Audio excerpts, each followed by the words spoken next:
kalian pernah dengar cerita rakyat tentang Buto Ijo dan Timun Emas? Nah, cerita rakyat Nusantara ini berasal dari Jawa Tengah. Dia menceritakan tentang raksasa yang menagih hutang kepada seorang wanita tua. Biar kalian gak penasaran, yuk dengerin aku bercerita. Dahulu kala, di sebuah desa yang indah, hiduplah seorang nenek tua yang memiliki seorang cucu perempuan yang diberi nama Timun Emas. Mereka hidup bahagia dan harmonis bersama di sebuah rumah kecil yang terletak di pinggiran hutan. Di dalam hutan tersebut terdapat seorang makhluk hijau besar yang dikenal sebagai Buto Ijo. Nah, nenek Timun Emas ini telah berjanji untuk menyerahkan cucunya kepada Buto Ijo ketika dia mencapai usia remaja. Namun, saat Timun Emas tumbuh dewasa, neneknya mulai ragu untuk memenuhi janjinya. Buto Ijo telah lama menanti janji itu, dan saat akhirnya ia datang menagih janji pada nenek Timun Emas, nenek tersebut berubah menjadi sosok yang jahat dan serakah. Dia menolak melepaskan Timun Emas, takut akan kehilangan cucunya. Nenek yang dulu baik hati sekarang digerakkan oleh ketakutan dan nafsu. Sementara itu, Timun Emas merasa bertanggung jawab atas janji neneknya dan merasa bersalah karena tidak bisa memenuhi janji itu. Dia pun memutuskan untuk menghadap Buto Ijo.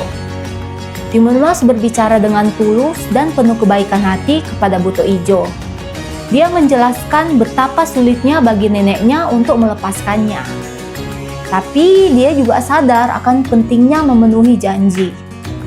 Buto Ijo yang awalnya marah dan kecewa, merasa tersentuh oleh ketulusan hati Timun Emas. Dia melihat bahwa Timun Emas adalah korban dari situasi, dan bukan orang yang pantas untuk dia hukum.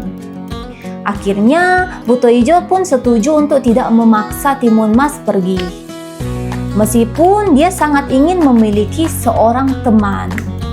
Mereka akhirnya hidup bersama sebagai sahabat yang baik. Buto Ijo bahkan membantu Timun Emas dan neneknya dengan segala cara yang dia mampu. Desa mereka menjadi lebih aman dan damai karena Buto Ijo selalu melindungi mereka dari serangan binatang buas dan penjahat. Timun Emas dengan setia membawakan makanan enak buatan neneknya kepada Buto Ijo. Meskipun awalnya neneknya berpikir bahwa Timun Emas akan hilang selamanya. Akhirnya dia menyadari bahwa dia telah salah dan bersyukur bahwa cucunya masih ada di sampingnya. Namun, takdir memiliki rencananya sendiri. Suatu hari, Buto Ijo meninggal dalam kesepian karena tidak ada makhluk sejenisnya yang dapat menemaninya. Timun Emas sangat bersedih dan meratapi kepergian sahabatnya. Meskipun begitu, dia tahu bahwa Buto Ijo telah meninggalkan warisan berupa perdamaian dan kebaikan di desa mereka. Nah, nenek Timun Emas setelah melihat kebaikan hati cucunya dan pengorbanan Buto Ijo, dia merasa malu atas perilakunya yang jahat. Dia bertekad untuk menjadi pribadi yang lebih baik dan memberikan cinta dan perhatian kepada Timun Emas. Nah, ini versi pertama. Ada juga versi yang lain dan ini versi yang banyak orang tahu. Jadi ceritanya, alkisah di sebuah desa di daerah Jawa Tengah, hidup seorang janda parubaya bernama Mbok Srini. Karena kesepian, ia sangat mengharapkan kehadiran seorang anak. Namun, sayangnya harapan itu pupus karena suaminya telah meninggal dunia. Tiap hari ia selalu berdoa agar bisa diberikan seorang anak untuk menemani hidupnya. Sampai suatu hari, raksasa hijau yang biasa dipanggil Buto Ijo kebetulan lewat dan mendengar doa Mbok Srini. Dengan suaranya yang menggelegar, raksasa itu bertanya, "Hei wanita tua, apakah kau sungguh-sungguh menginginkan seorang anak?" Nah, Mbok Srini terkejut dan gemetar. Dia menjawab, Ya, dia mendambakan seorang anak yang bisa menemaninya. Namun, sepertinya hal itu tidak mungkin, mengingat usianya yang sudah tua dan suaminya yang telah meninggal. Lalu, si raksasa ini berkata, "Hahaha, aku bisa mengabulkan keinginanmu dengan mudah. Tapi tentu ada syaratnya. Apakah kau bersedia?" Tanya si raksasa. "Baiklah, aku bersedia," sahut Mbok Srini menjawab, walaupun hatinya takut melihat sosok raksasa yang besar dan seram itu. "Nah, peliharalah anak yang kuberikan padamu nanti. Beri ia makan yang banyak supaya gemuk. Aku akan menjemputnya saat ia berusia 6 tahun, ucap si raksasa. Tidak ada pilihan lain, Mbok Srini menerima syarat tersebut.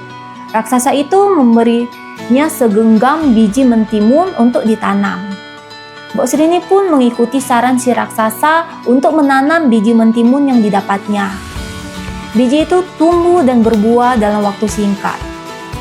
Dalam beberapa hari saja, pohon mentimun tumbuh dengan buahnya yang sangat besar, siap untuk dipanen. Betapa terkejutnya Mbok Srini ketika sedang memetik salah satu mentimun. Di hadapannya terdapat bayi perempuan yang cantik. Bayi itu dinamai Timun Mas karena ia lahir dari mentimun yang berwarna keemasan. Nah, Mbok Srini ini pun merawat Timun Mas dengan penuh kasih sayang. Hingga saat Timun Mas berusia 6 tahun, si raksasa ini kembali datang menagih janjinya untuk memakan gadis itu. Tak kehilangan akal, Mbok Srini pun mencari cara untuk menyelamatkan Timun Mas agar tidak jadi santapan raksasa. Nah, katanya gini, "Sabar, aku akan menyerahkannya padamu. Tapi, apakah kau mau? Tubuhnya masih kecil dan kurus. Aku rasa ia belum cukup lezat untuk kau makan," kata si Mbok Srini ya. "Ia sedang pergi, percayalah padaku. Kembalilah 2 tahun lagi, aku jamin dia sudah gemuk," kata Mbok Srini lagi. Nah, si raksasa ini percaya pada perkataan Mbok Srini. 2 tahun bukanlah hal yang lama, katanya. Lalu dia pun pergi. Nah, sepeninggalan raksasa, Mbok Srini mencari akal untuk menyelamatkan Timun Mas. Ia juga berdoa supaya Tuhan memberinya jalan keluar. Suatu malam, Tuhan menjawab doanya. Mbok Srini bermimpi bertemu dengan seorang petapa di gunung. Petapa itu menyuruh Timun Mas untuk menemuinya dan mengatakan bahwa ia akan menolong Timun Mas. Setelah berhari-hari mendaki, Timun Mas akhirnya mencapai puncak gunung. Ia pun melihat seorang lelaki tua berambut putih dan berjubah putih.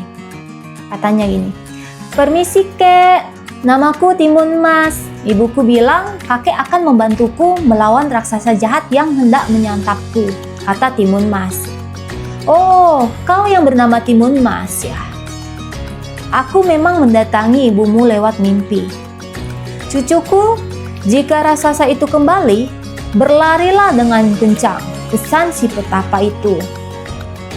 "Nah, langkah kakinya lebar, aku pasti mudah tertangkap," kata Timun Mas. "Nah, ambillah 4 buah bungkusan kecil ini.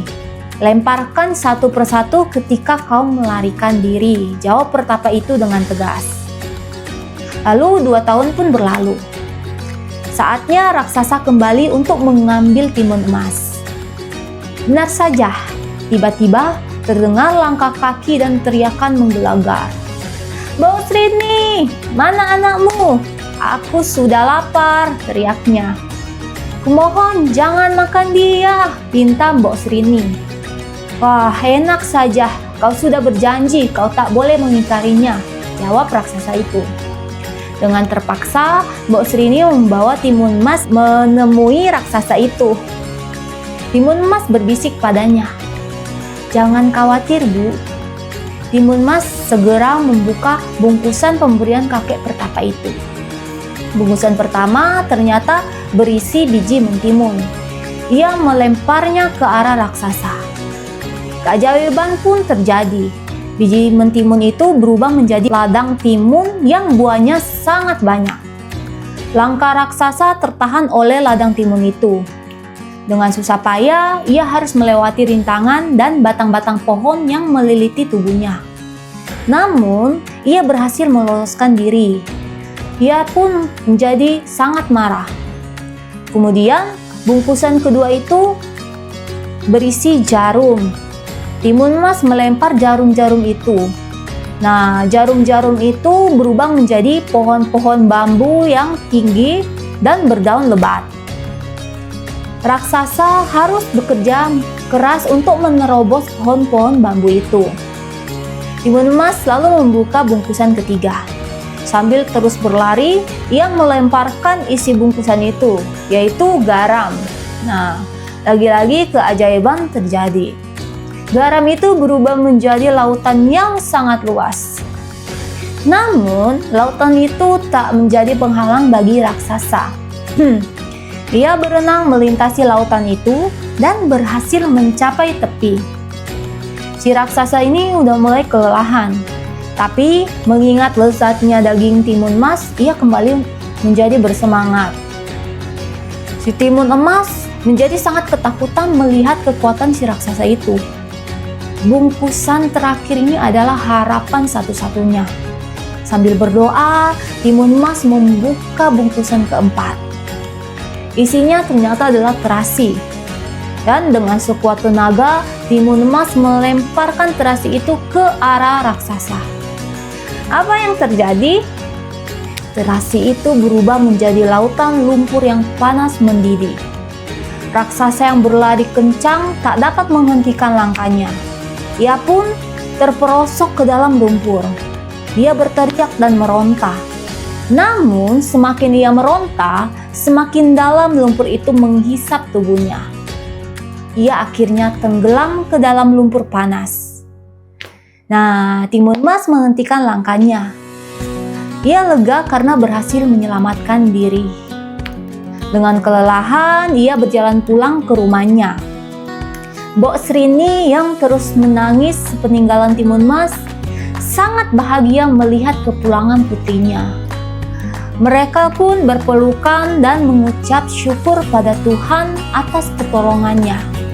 Sejak saat itu, Mbok Srini menghidup bahagia bersama timun emas. Ending dari kedua versi tadi sama-sama sebenarnya kasihan ke Buto Ijonya ya. Nah, menurut kalian, Buto Ijo sebenarnya salah atau benar sih? Karena dia kan hanya menagih janji ya. Boleh komen di kolom komentar ya. Terima kasih sudah menonton video ini sampai habis. Jangan lupa like, subscribe, dan klik tombol lonceng notifikasi. Bye-bye.